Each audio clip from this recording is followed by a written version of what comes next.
Hey survivors, in our last video, we went through basic functions and basic parameters of the social server.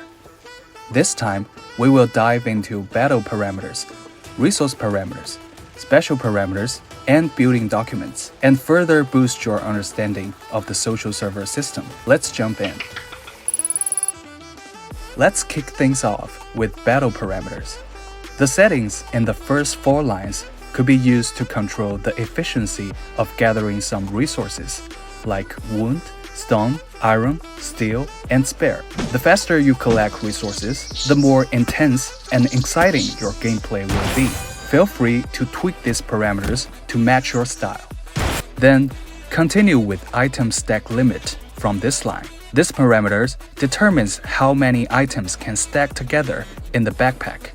The default is set to 0, and you can increase it to a maximum of 99,999. Backpack slots sets how much space you can have in your backpack, ranging from 36 to 1,000. Go to the next line. Turf cabinet members specifies the additional number of people who can access the same cabinet, ranging from 1 to 3. Build limit sets the maximum number of buildings survivors can construct, with 0 as the default official mode, up to a maximum of 2,000. Smelting time, measured in seconds, controls the time consumed for a smelting device to process a single raw material. The time can be set between 1 and 10 seconds.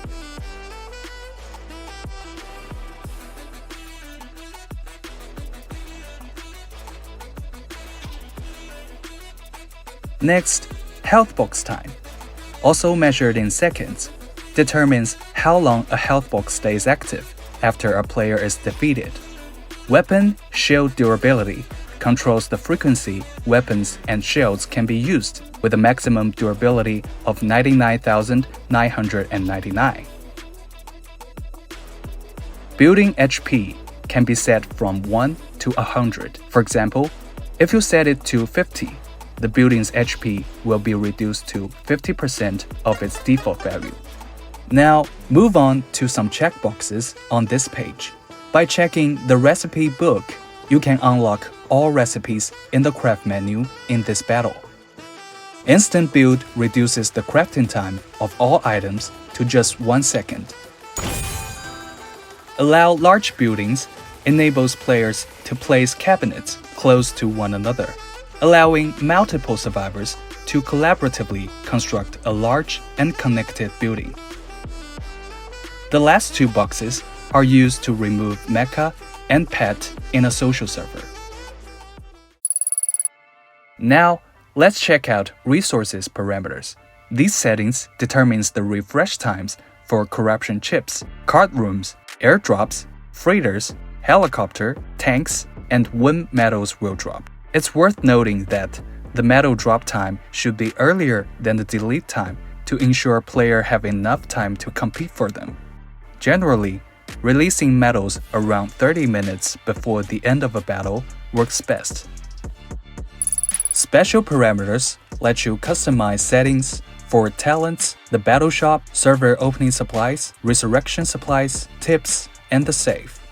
In the talent settings, you can adjust the number of talents that each player can gear.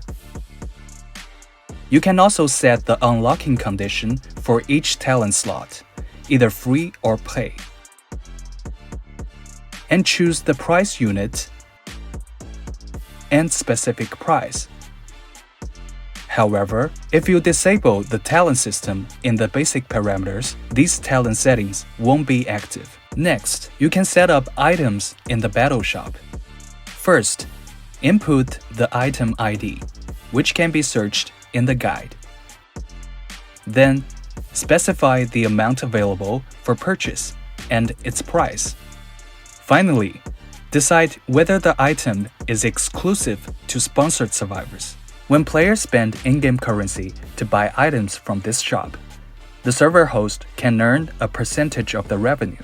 Therefore, configuring the battle shop to match the specific gameplay of a server is crucial, as it is a primary source of income for the host.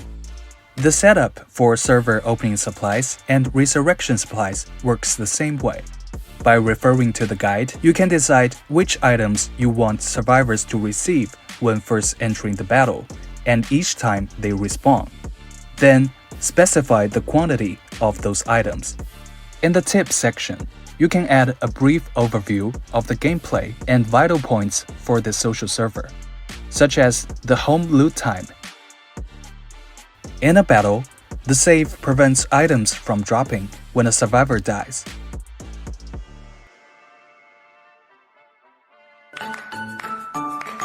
Here, you can set the number of save slots up to 6 and their respective unlocking conditions. Free to open means survivors automatically receive that save slot once entering the battle. Pay to open requires survivors to spend a certain amount of specific currency to access that save slot.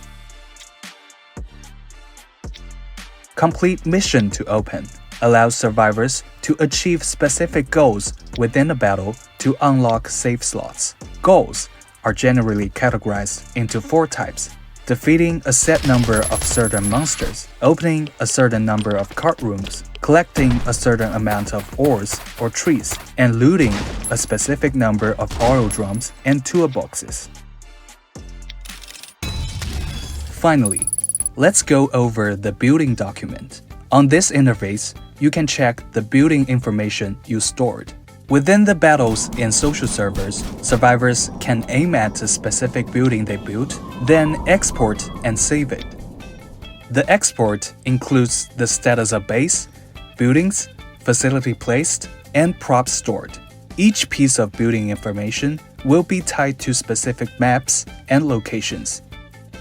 Each player can save up to 5 pieces of building information simultaneously, or replace existing building information at any time.